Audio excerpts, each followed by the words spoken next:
நண்பர்களுக்கு வணக்கம். தமிழும் தங்கையாவும் என்ற யூடியூப் சேனல் வழியாக உங்களை வாழ்த்துகிறேன். இன்றைய பதிவிலே பக்தி இலக்கியம் பன்னிரு திருமுறைகளுடைய ஆசிரியர்கள் என்ற வரிசையிலே திருநாவுக்கரசரை பற்றிய வரலாற்றை நாம் தொடர்ச்சியாக காண இருக்கின்றோம். முந்தைய பதிவிலே திருநாவுக்கரசருடைய முழு வரலாறு பகுதி 1 என வினா எண் 1 37 வினாக்கள் வரை நான் பகுதி 1 நான் பதிவு செய்தேன். இது மிக நீண்ட பதிவாக இருக்கின்ற காரணத்தினாலே இதை 2 பதிவாக உடைத்து நான் உங்கள் முன் வைக்கிறேன். இந்த பதிவிலே அதனுடைய தொடர்ச்சியாக பகுதி 1 தொடர்ச்சியாக 38 வினாவிலிருந்து 71 வினா வரை இது இடம்பெற்றிருக்கிறது. தேர்வுக்கு தயாராகின்ற நண்பர்கள் கவனமோடு இதை பின்தொடரும்படி அன்புடன் கேட்டுக்கொள்கிறேன். குறிப்புகள் எடுத்து தேர்வு நேரத்தில் பயன்படுத்தி வாழ்வில் வளம் பெற உங்களை வாழ்த்துகிறேன். 38வது வினா, சமணர்கள் இவரை 7 நாள் சுண்ணாம்பு அறையிலே அடைக்க காரணம் என்ன? சமணர்கள் திருநாவுக்கரசரை 7 நாட்கள் அவரை சுண்ணாம்பு அறையிலே அடைப்பதற்கு காரணம் என்ன? வினா பதில் பாருங்க. இதெல்லாம் அற்புதங்கள், திருநாவுக்கரசர் செய்த அற்புதங்களிலே இது இடம்பெறும். திருநாவுக்கரசர் சமணத்தை விட்டு சைவம் சார்ந்தார் என்ற நிகழ்ச்சி காட்டு தீ போல பரவியது. ஏனென்று சொன்னால் அவர் இளமையிலே சமண சமயத்தை சார்ந்தார். தமக்கையார் உதவியாலே வழிகாட்டுதலாலே சைவத்தை சார்ந்தார். இந்த சைவ மதத்துக்கு மாறிவிட்டார் என்ற செய்தி காட்டு தீ போல பரவுகிறது. எனவே சமணம் சார்ந்திருந்த மன்னனும் சைவனாகி விடுவான் என்ற பயத்திலே சமணர்களால் அனைவரும் ஒன்று கூடி ஒரு சூழ்ச்சி செய்கின்றனர். அதாவது தர்மசேனருக்கு, திருநாவுக்கரசருக்கு உண்மையிலேயே சூளை நோய் ஏற்படவில்லை. மன்னனாகிய உன்னுடைய சமண சமயத்தை அழிப்பதற்காக திட்டம் தீட்டி அவன் நாடகமாடி சைவனாக மாறிவிட்டான் என்ற ஒரு செய்தியை மன்னனிடம் அந்த சமண முனிவர்கள் சொல்லுகிறார்கள். அது கேட்ட மன்னன் வெகுண்டெழுந்து அந்த தருமசேனரை, அதாவது திருநாவுக்கரசரை பிடித்து இழுத்து வரும்படி அமைச்சர்களுக்கு கட்டளையிட்டான். பிடிக்க சென்ற அமைச்சர்களோடு வருவதற்கு தர்மசேனர் மறுக்கிறார். அந்த நேரத்தில் அவர் பதிகம் பாடுகிறார். நாமார்க்கும் குடியல்லோம் என்னும் திருத்தாண்டகத்தை அவர் பொழுது பாடுகிறார். அமைச்சர்கள் அதிகமாக கெஞ்சியதனுடைய அடிப்படையிலே அவர் மன்னனை காண வருகிறார். மன்னனை காண நாவுக்கரசர் வருகிறார்.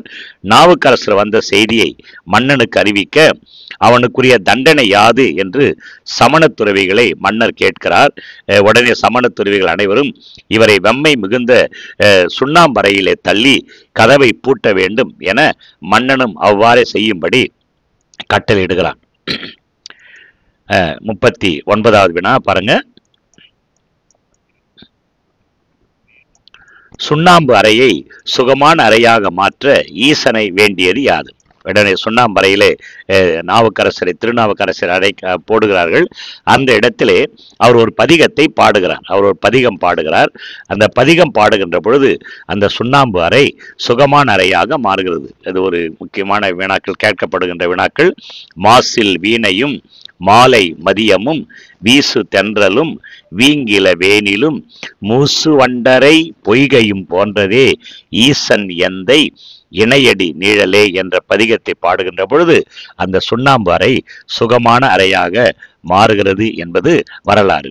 40வது வினா, நீட்டறையிலே சுண்ணாம்பறையில் இருந்து திருநாவுக்கரசர் உயிரோடு தப்புகிறார். உயிரோடு தப்பிய பிறகும் கூட அந்த சமணர்கள் அவரை எப்படியாவது கொலை செய்ய வேண்டும் என்ற எண்ணத்திலே அடுத்த திட்டத்தை தீட்டுகிறார்கள். அப்போ நீட்டறையிலிருந்து சுண்ணாம்பறையிலிருந்து உயிர் தப்பிய திருநாவுக்கரசருக்கு நஞ்சு கலந்த பால் உணவு தரப்பட்டதை விளக்கு. நஞ்சு கலந்த பால் உணவை அவருக்கு தருகிறார்கள். அந்த நிகழ்ச்சி பாருங்க. உடனே சமணர்கள் மன்னனிடம் சென்று, திருநாவுக்கரசர் நம்முடைய சமண சமயத்திலே கற்ற மந்திர வலிமையாலே அந்த சுண்ணாம்பறையிலிருந்து தப்பிவிட்டான். இனி அவனுக்கு நஞ்சு ஊட்டி விஷத்தை ஊட்டி அழிப்பது நலம் என்று கூறி மன்னனுடைய அனுமதியை அவர்கள் பெறுகிறார்கள். சமணர்கள் தாம் கூடி செய்த வஞ்சனையாலே நஞ்சு கலந்த பால் உணவை திருநாவுக்கரசருக்கு உண்ண தருகிறார்கள். திருநாவுக்கரசரும் அந்த உணவை ஒரு பதிகம் பாடி எடுத்துக்கொள்கிறார். சமணர்கள் வஞ்சனையாலே தந்த நஞ்சு கலந்த அந்த பால் உணவை திருநாவுக்கரசருக்கு உண்ண தருகிறார்கள். திருவைந்தெழுத்தை இரவும் பகலும் மறவாது ஓதும் திருநாவுக்கரசர் ஒரு பதிகம் பாடுகிறார். நாதன் அடியார்க்கு நஞ்சும் அமுதாகும் என்று கூறி அந்த நஞ்சினை உண்டு எத்தகைய தீங்கும் இல்லாமல் உயிரோடு இருந்தார். இதை கண்ட சமணர்கள் அதிர்ச்சி அடைகின்றனர். இப்போ இங்க ஒரு பதிகத்தை அவர் பாடுகிறார். சமணர்கள் நஞ்சு கலந்த பாலுணவு தந்த செய்தியை அவர் பதிகத்திலே பதிவு செய்திருக்கிறார். பாருங்க. துஞ்சிருள் காலை மாலை தொடர்ச்சியை மறந்திராதே அஞ்செழுத்து ஓதின் நாளும் அரண் அடிக்கு அன்பதாகும் வஞ்சனை பாட்சோராக்கி வழக்கிலா அமணர் தந்த நஞ்சு அமுது ஆக்குவித்தார் நனி பள்ளி அடிகளாரே என்ற பதிகத்தை அந்த நேரத்தில் அவர் பாடுகிறார். 41வது வினா. திருநாவுக்கரசர் மீது சமணர்கள் நஞ்சு கலந்த உணவை உண்டும் அவர் தப்பித்து விடுகிறார். சமணர்கள் விடவில்லை. ஒரு யானை, மத யானையை அவர் மீது ஏவி அவரை கொலை செய்ய வேண்டும் என்று முடிவு செய்கின்றனர். திருநாவுக்கரசர் மீது சமணர்கள் மத யானையை கட்டவிழ்த்து கொல்ல முயன்ற பொழுது அதிலிருந்தும் அவர் தப்புகிறார். அப்பொழுது அவர் பாடிய பாடல் யாது, பதிகம் யாது என்பது வினா. பாருங்க. சமணர்கள் மன்னனிடம் சென்று பட்டத்து யானையை கட்டவிழ்த்து நாவுக்கரசர் மேல் ஏவி அவரை கொல்லுவதற்கு முயற்சி செய்கின்றனர். யானையை, மத யானையை ஏவி அவரை கொல்ல வேண்டும் என்று சொல்லி அரசனிடம் முறையிடுகின்றனர். அரசனும் அதற்கு அனுமதி தருகிறார். அதற்கான முயற்சிகளை சமண முனிவர்கள் செய்கின்றனர். திருநாவுக்கரசர் எதற்கும் அஞ்சாது சிவபெருமானை தியானித்து யானையை நோக்கி, நம் சிவபெருமானின் தொண்டர்கள் நாம் எதற்கும் அஞ்ச வேண்டியதில்லை என்ற கருத்தோடு ஒரு பதிகத்தை பாடுகிறார். சுண்ணவெண் சந்தன சாந்தும் என்ற பதிகத்தை அவர் பாடுகிறார். அந்த பதிகத்தை கேட்ட யானையானது உடனே திருநாவுக்கரசரை வலம் வந்து அவர் எதிரே வந்து நிலத்திலே தாழ்ந்து இறைஞ்சி அந்த இடத்தை விட்டு அகன்று சென்றது.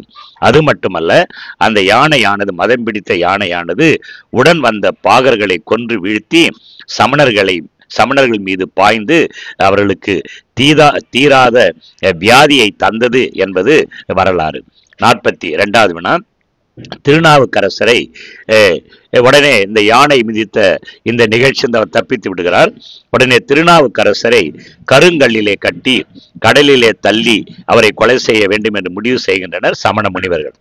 உடனே அதிலிருந்தும் அவர் தப்புகிறார். பாருங்க. சமணர்கள் எப்படியாவது திருநாவுக்கரசரை கொல்ல வேண்டும் என்று முடிவு செய்தமையாலே அடுத்த திட்டத்தை மன்னன் முன்னாலே வைத்து அனுமதியையும் பெறுகின்றனர். என்ன அப்படின்னு சொன்னா, மிக பயங்கரமான ஒரு திட்டம் அது. திருநாவுக்கரசரை ஒரு கருங்கல்லோடு சேர்த்து கட்டி கடலிலே தள்ளிவிட வேண்டும் என்ற முடிவோடு ஒரு படகிலே அவரை ஏற்றி நடு கடலிலே சென்று அந்த திருநாவுக்கரசரை அந்த கல்லோடு கட்டி கடலிலே தள்ளிவிடுகின்றனர். ஒரு கருங்கல்லிலே திருநாவுக்கரசரை கட்டி ஒரு படகிலே ஏற்றி சென்று நடு கடலிலே அவரை தள்ளிவிடுகின்றனர். அப்பொழுது திருநாவுக்கரசர் திருவைந்தெழுத்தின் சிறப்பை கூறும் ஒரு பதிகத்தை பாடுகிறார். அதாவது சொற்றுணை வேதியன் என தொடங்கும் திருப்பதிகத்தை அவர் பாடுகிறார். பாடி முடித்தவுடனே அந்த கருங்கல் ஆனது கடலிலே மிதக்க ஆரம்பித்தது. அந்த கல்லிலே கட்டப்பட்டிருந்த கயிறுகள் ஒன்றொன்றாக அருந்து ஒழிந்தது. அந்த கல் தெப்பமாக மாற திருநாவுக்கரசர் அதன் மீது மகிழ்ச்சியாக அமர்ந்திருந்த காட்சியை இந்த சமண முனிவர்கள் கண்டார்கள். அந்த தெப்பம் படிப்படியே திருப்பாதிரி புலியூர் போய் சேர்ந்தது. அங்கிருந்த சிவனடியார்கள் அவரை எதிர்கொண்டு அழைத்து திருப்பாதிரி புலியூர் கோயிலுக்கு அழைத்து சென்றனர். அங்கே அவர் பதிகத்தை பாடுகிறார். ஈன்றாலுமா எனக்கு எந்தையுமாய் எனும் திருப்பதிகத்தை பாடி இறைவனை அங்கே போற்றுகிறார். எனவே அந்த பயங்கரமான கல்லிலே கட்டி அந்த கடலிலே தள்ளப்பட்ட அந்த சோதனையிலும் கூட திருநாவுக்கரசர் தப்பித்த நிகழ்ச்சி சமணர்களுக்கு மிகப்பெரிய ஒரு ஆச்சரியத்தை உண்டாக்கியது. இவையெல்லாம் திருநாவுக்கரசர் செய்த அற்புதங்கள். இப்போ இந்த பகுதி 2 பெரும்பாலும் அவர் செய்த அற்புதங்களை நான் தொடங்கியிருந்தேன். இப்பொழுது நான் உங்கள் முன் விளக்கிய அற்புதங்களை தொகுத்து வகுத்து உங்கள் முன் வைக்கிறேன். 43வது வினா. திருநாவுக்கரசர் செய்த அற்புதங்கள் யாவை? பாருங்க. சமணர்களால் சுண்ணாம்பு அறையிலே 7 நாள் அடைத்து வைத்திருந்தும் அவர் அந்த சுண்ணாம்பிலே வேகாது உயிர் பிழைத்தார். 2வது, சமணர்களாலே தரப்பட்ட நஞ்சு கலந்த பால் சோற்றை உண்டும் அவர் சாகாது உயிர் பிழைத்தார். சமணர்கள் இவரை கொல்வதற்கு அனுப்பப்பட்ட மத யானை இவரை வலம் வந்து வணங்கி சென்றது. திருமறை காட்டிலே பதிகம் பாடி நெடுநாள் அடைக்கப்பட்டிருந்த கதவை இவர் திறக்கச் செய்தார். சிவபெருமானிடம் படிக்காசு பெற்று பயங்கரமான பஞ்சத்தின் போது தினமும் படி நிறைய பொற்காசுகளை பெற்று அந்த காசை பயன்படுத்தி கொண்டு சிவனடியார்களை அனுதினமும் உணவு தந்து உபசரித்த நிகழ்ச்சி ஒரு அற்புதம் என்று சொல்லலாம். பாம்பு தீண்டி இறந்த அப்பூதி அடிகளுடைய மூத்த மகனை உயிர் பெற்று எழச் செய்தார். திருவை ஆற்றிலே மூழ்கி எழுந்து திருக்கைலாய காட்சியை அந்த ஆற்றிலேயே முழுவதுமாக கண்டு மகிழ்ச்சி அடைந்தார். இந்த நிகழ்ச்சி பின்னால் வருது, கடைசி வினாவாக நான் பதிவு செய்திருக்கிறேன். அது மட்டுமல்ல, ஒரு முறை மகேந்திரவர்ம பல்லவன் இவரை கல்லிலே கட்டி கடலிலே வீசிய போது கடலில் பாய்ச்சினும் நல்துணை ஆவது நமச்சிவாயமே என்ற பாடலை பாடி கடலிலே கல்லோடு மிதந்து கரை சேர்ந்தார். இவையெல்லாம் திருநாவுக்கரசர் செய்த அற்புதங்கள் என்று சொல்லலாம். 44வது வினா. அதிகமான வினாக்கள் இருப்பதனாலே சற்று நான் வேகமாக செல்லுகிறேன். 44வது வினா. மகேந்திர பல்லவன் இவரை கொடுமை செய்த போது பாடிய பதிகம் எது? கற்றுணை பூட்டியோர் கடலில் பாய்ச்சினும் நற்றுணை ஆவது நமச்சிவாயமே என்ற பாடலை பாடி அவர் அந்த கடுமையிலிருந்து வெளியே தப்பித்து வருகிறார். 45வது வினா. நாவுக்கரசரின் உழவார பணிக்கு அடிப்படையாய் அமைந்த தொடர் எது? என் கடன் பணி செய்து கிடப்பதே என்ற தொடர் உழவார பணிக்கு அடிப்படை. உழவார பணி என்பது சிவாலயங்களின் சுற்றி இருக்கிற கல்லையும் மண்ணையும் தூய்மை செய்கிற பணியை உழவார பணி என்று சொல்லுவார்கள். இந்த உழவார பணியை முதலிலே தொடங்கி வைத்தவர் திருநாவுக்கரசர் என்பதை நீங்கள் மறந்துவிடக்கூடாது. உழவார பணியை சிவாலயங்களிலே தொடங்கி வைத்தவர் யார் என்ற வினாவிற்கு திருநாவுக்கரசர் என்ற பதிலை நாம் தர வேண்டும். உழவார பணி என்றால் என்ன என்று சொன்னால், அந்த புல்லையும் கல்லையும் நீக்குகின்ற சிறிய அந்த ஒரு கருவி, அந்த தோட்டத்திலே பயன்படுத்துகின்ற உழவுக்கு பயன்படுத்துகின்ற சிறிய அந்த கலை கொத்தி என்று சொல்லுவார்கள். அதை கொண்டு அவர் சிவாலயத்திலே நுழைந்தவுடனே ஆலயத்தின் சுற்றுப்புறங்களில் இருக்கிற புல்லையும் கல்லையும் மண்ணையும் நீக்கி அந்த ஆலயத்தை சுற்றி வலம் வந்து அதன் பின்னர் ஆலயத்திற்கு உள்ளே சென்று சிவனை பற்றி பாடுகிற ஒரு வழக்கம் திருநாவுக்கரசர் இருந்தது. இந்த பணியை உழவார பணி என்று சொல்லுவார்கள். முதலிலே சிவன் கோயில்களிலே உழவார பணியை அறிமுகப்படுத்தியவர் திருநாவுக்கரசர். இங்க பாருங்க, அடுத்த வினா. நான் சொன்னது உங்களுக்கு பதிலாக பதிவு செய்திருக்கிறேன். உழவார பணி என்பது என்ன? கையிலே உழவாரம் என்னும் கலை கொட்டு கருவியை ஏந்தி கொண்டு கோயில்களுக்கு சென்று அந்த கோயிலை சுற்றி அங்கங்கே தரையிலே கிடந்த புல்லையும் முள்ளையும் கொத்தி கல் முதலியவற்றை அப்புறப்படுத்தி தூய்மை செய்வர். அதனை பெரும்பேராக இவர் ஏற்றுக்கொண்டார். அவ்வாறு தொண்டு செய்த பின்னர் கோயில்களை வலம் வந்து திருப்பதிகங்களை பாடுவார். அவர் பாடிய பாடல்களிலே கல்வி தெளிவும் தத்துவ ஞானமும் நிரம்பி இருப்பதை நம்மால் அறிய முடிகிறது. என் கடன் பணி செய்து கிடப்பதே என்ற பாடல் பாடப்பட்ட இடம் எது? இந்த உழவார பணிக்கு அடிப்படையாக இருந்தது என் கடன் பணி செய்து கிடப்பதே என்ற பாடல். இந்த பாடல் பாடப்பட்ட இடம் மேல கடம்பூர் அமிர்த கடேஸ்வரர் கோயில், கரக்கோயில் என்று சொல்லுவார்கள். இந்த கோயிலிலே தான் அவர் முதலாக பாடுகிறார். 49வது வினா. நாவுக்கரசர் எந்த மன்னனை சைவராக்கினார்?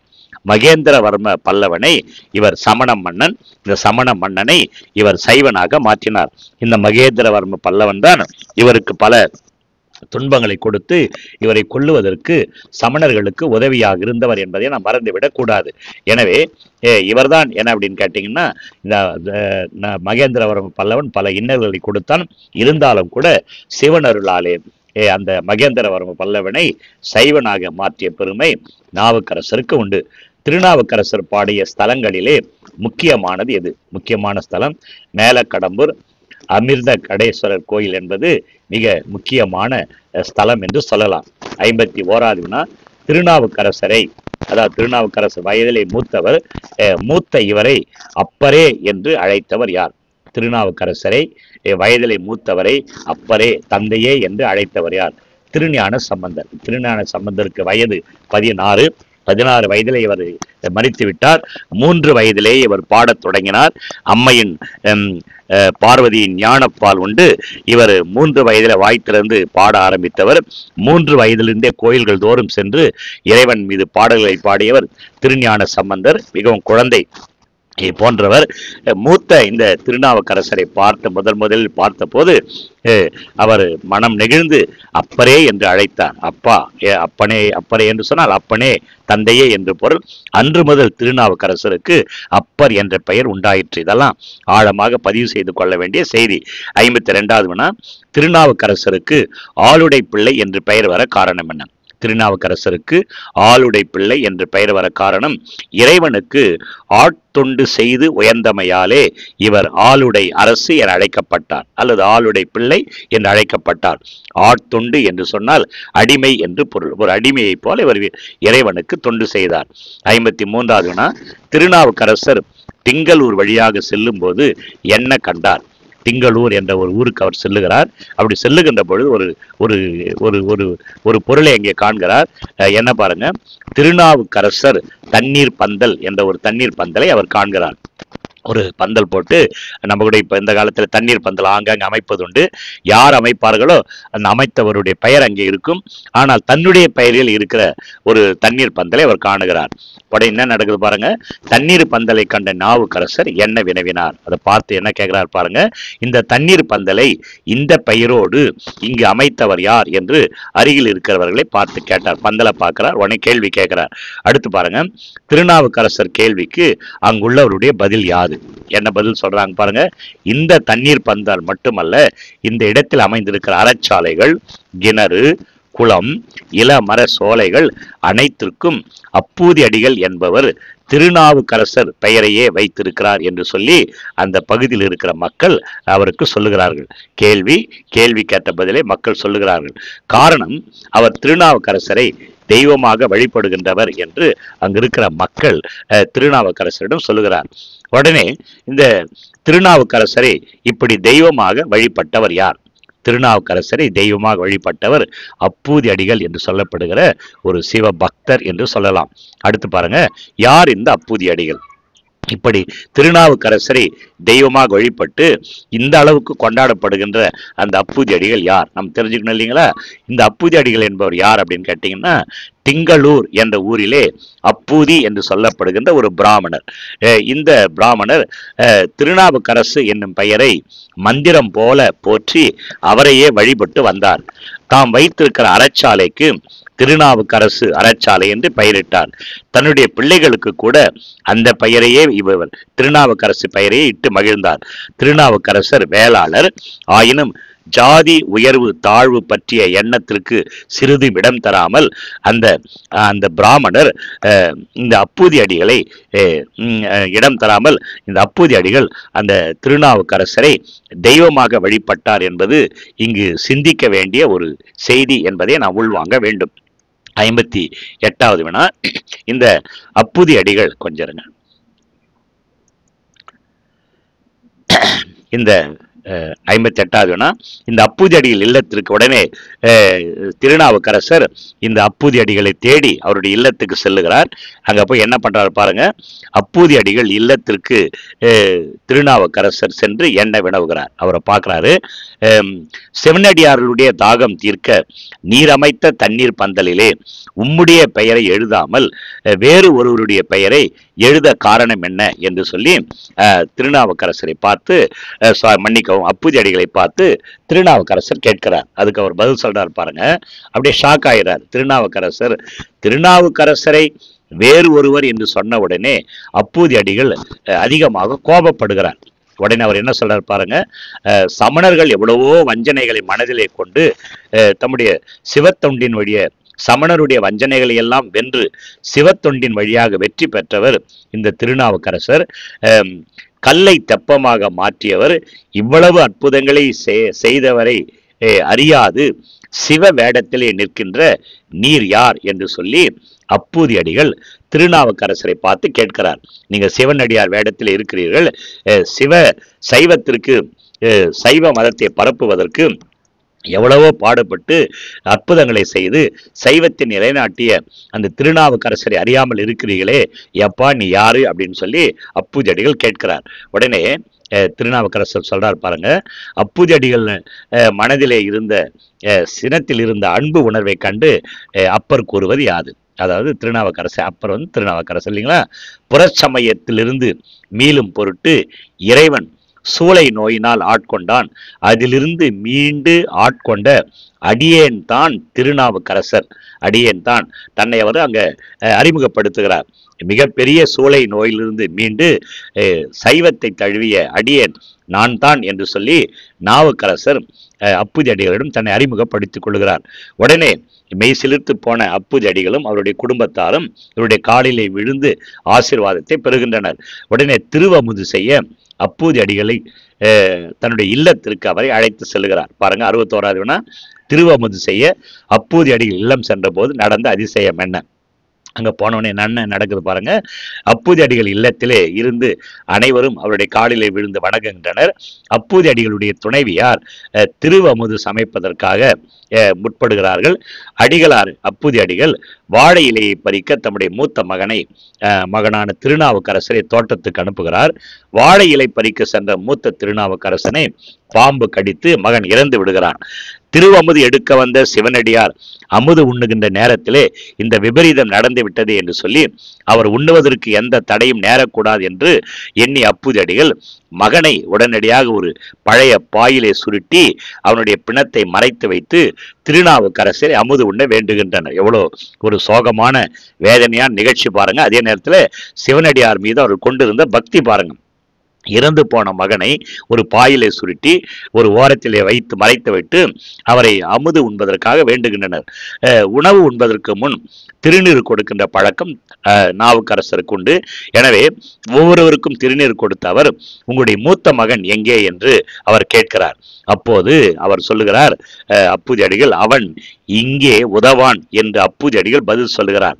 அதை கேட்டு கண்ணை மூடியே திருநாவுக்கரசர் சிவன் அருளாலே நடந்ததை உணர்ந்தவர் மூத்த திருநாவுக்கரசனுடைய உடலை திருக்கோயிலின் முன் கொணரை செய்து ஒரு பதிகத்தை பாடுகிறார். ஒன்று கொலாம் அவர் சிந்தை என்னும் திருப்பதிகத்தை அவர் பாடுகிறார்.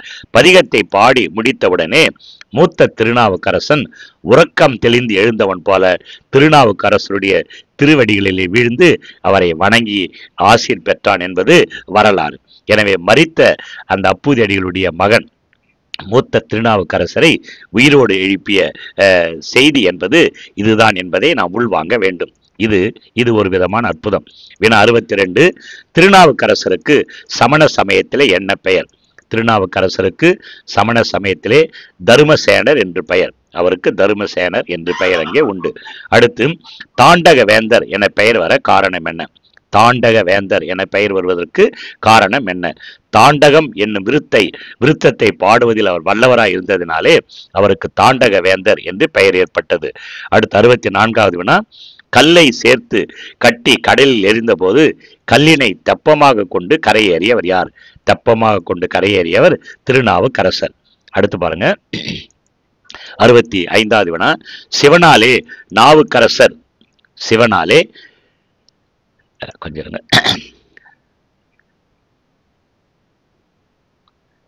சிவனாலே நாவுக்கரசர் என்று அழைக்கப்பட்ட இடம் எது? சிவனாலே திருநாவுக்கரசர் என்று அழைக்கப்பட்ட இடம் திருவதிகை என்பது. திருவதிகை என்ற இடத்திலே சிவபெருமான் நாவுக்கரசரை நாவுக்கரசர் என்று அழைக்கிறார்.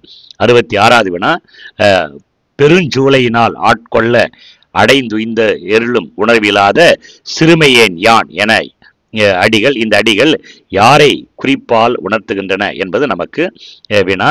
இங்கே திருநாவுக்கரசை அது உணர்த்துகிறது. பெரும் சூளையினால் ஆட்கொள்ள அடைந்துய்ந்து எருளும் தெருளும் தெளிவிராத உணர்வில்லாத சிறுமையேன் யான் என இவர் திருநாவுக்கரசு இது குறிப்பிடுகிறது.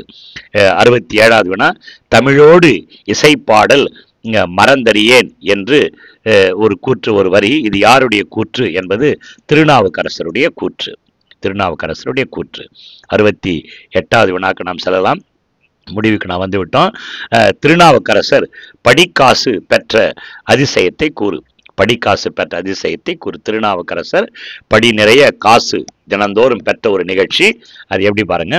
அந்நாளிலே என்னது கொஞ்சம் இருங்க.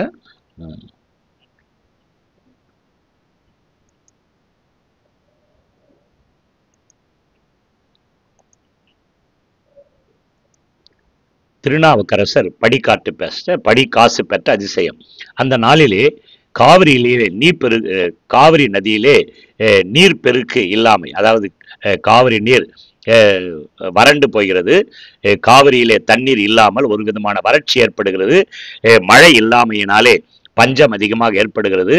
மக்கள் பசியாலே மிகவும் வருத்தம் அடைகின்ற ஒரு சூழ்நிலை. அந்த நிலையிலே அச்சூழ்நிலையிலே வீழிமலையில கோயில் கொண்டிருக்கின்ற அந்த இறைவன் திருநாவுக்கரசருக்கும் திருஞான சம்பந்தருக்கும் கனவிலே தோன்றி, உங்களை சார்ந்து வழிபடும் தொண்டர்களுக்கு உணவு அளிக்கும்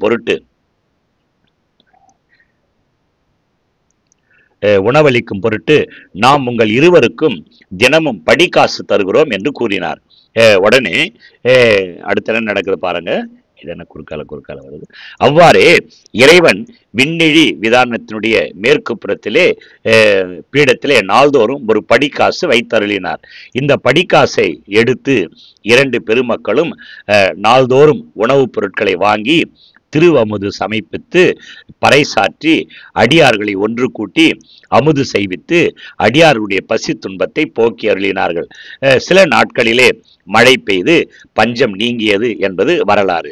அப்போ இறைவன் தந்த படிக்காசை கொண்டு உணவுப் பொருட்களை வாங்கி சிவனடியார்களை பஞ்சத்தின் போது போஷித்த வரலாறு இது என்பதை நான் உள்வாங்க வேண்டும். 69வது வினா. பன்னெடுங்காலம் அடைப்பட்டிருந்த கோயிலினுடைய நெடுங்கதவு திறக்கப்பட்ட நிகழ்ச்சியாது. இது ஒரு அதிசயம். மிக மிக நீண்ட காலமாக அடைப்பட்டிருந்த கோயிலினுடைய கதவு திறந்தது. பாருங்க, திருநாவுக்கரசரும் திருஞான சம்பந்தரும் திருவேழி மலையில் இருந்து திருமறைக்காடு என்னும் திருத்தலத்தை அடைகின்றனர். திருமறைக்காட்டிலிருந்து அங்கு அடைகின்றனர்.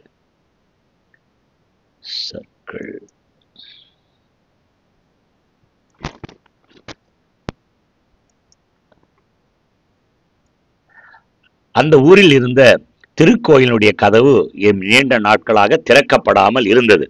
எனவே நெடுநாள் திறக்கப்படாத அந்த கதவு திறக்கப்படாததினாலே அந்த ஊர் மக்கள் அந்த கோயிலின் பக்கத்தில் இருந்த ஒரு வாயிலை அமைத்து பக்க வழியாக சென்று இறைவனை தரிசித்து வந்தனர். இந்த ஸ்தலத்திற்கு திருஞான சம்பந்தரும் திருநாவுக்கரசரும் செல்லுகின்றனர். திருஞான சம்பந்தர் ஞாவுக்கரசரை நோக்கி, இளையவர், அவர் பெரியவரை நோக்கி, அப்பரே, நாம் இந்த திருமறை காட்டு இறைவனை பக்க வழியிலே செல்லாமல் நேர் வழியிலே சென்று இறைவனை வழிபட வேண்டும். எனவே பன்னெடுங்காலம் அடைபட்டு கிடக்கும் இந்த நெடுங்கதவு திறப்பதற்கு ஒரு திருப்பதிகம் பாடுக என்று அப்பரை பார்த்து திருநாவுக்கரசர் கேட்கிறார். உடனே திருநாவுக்கரசர் ஒரு நிமிஷம்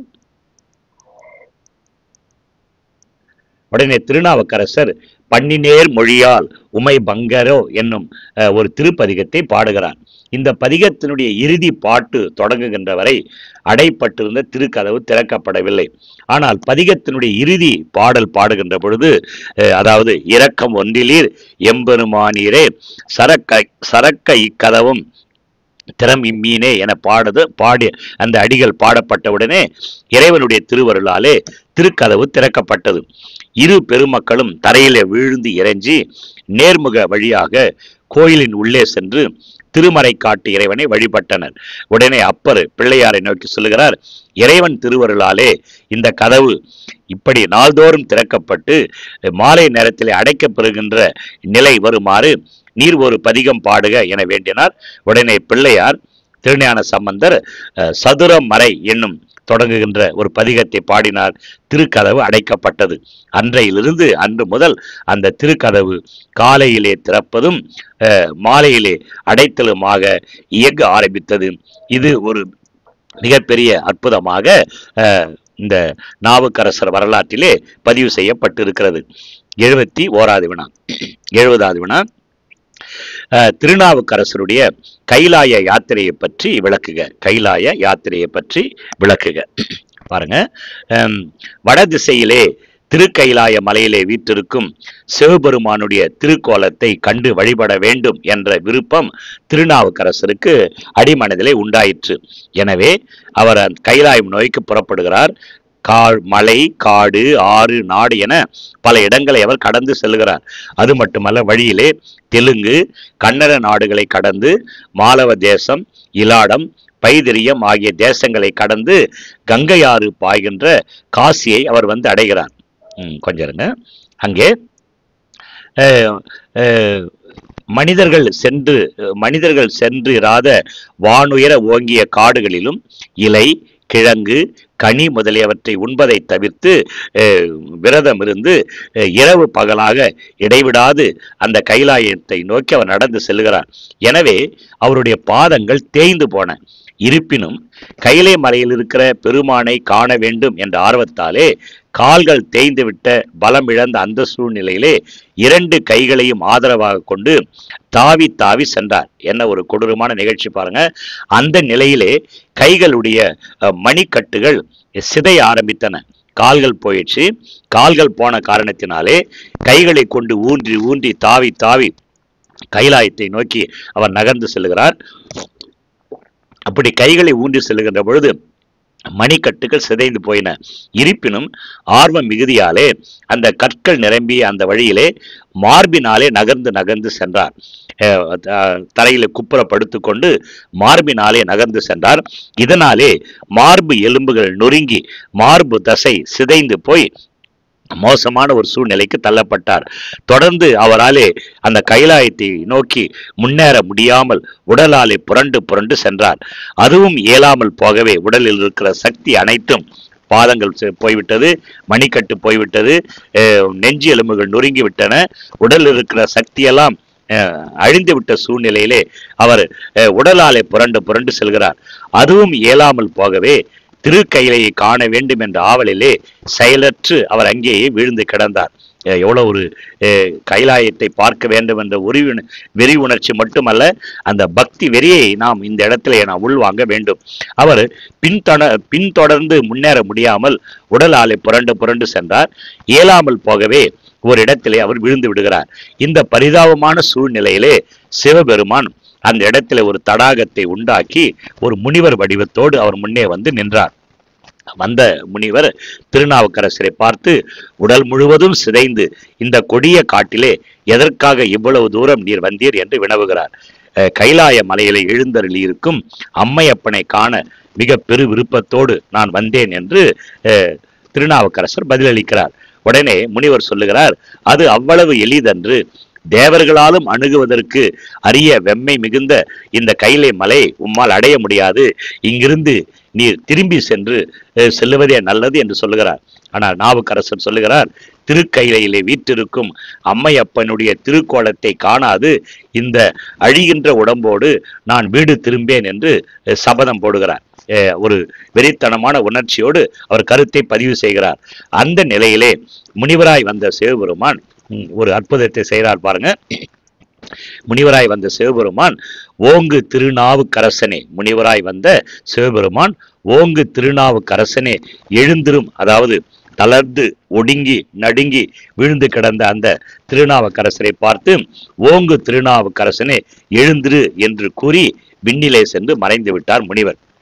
உடனே அழிந்த உடல் உறுப்புகள் எல்லாம் முன்போல நிறைவு பெற்று புதுமை பெற்று தீமையெல்லாம் நீங்கி எழில் மிகுந்த தோற்றத்தோடு திருமேனியோடு திருநாவுக்கரசர் எழுந்து நின்றார். உடனே திருநாவுக்கரசர் எல்லாவற்றையும் புரிந்து கொண்டு விண்ணிலே மறைந்து நின்று அருள் புரியும் வேத நாயகனே, உன் திருக்கோலத்தை எனக்கு கண்ணால் காட்டு, நான் தொழுதற்கு நீ அருள் புரிவாயாக என்று அந்த இறைவனை நோக்கி வேண்டுகிறார். உடனே விண்ணிலிருந்து ஒரு அசரீரி தோன்றுகிறது.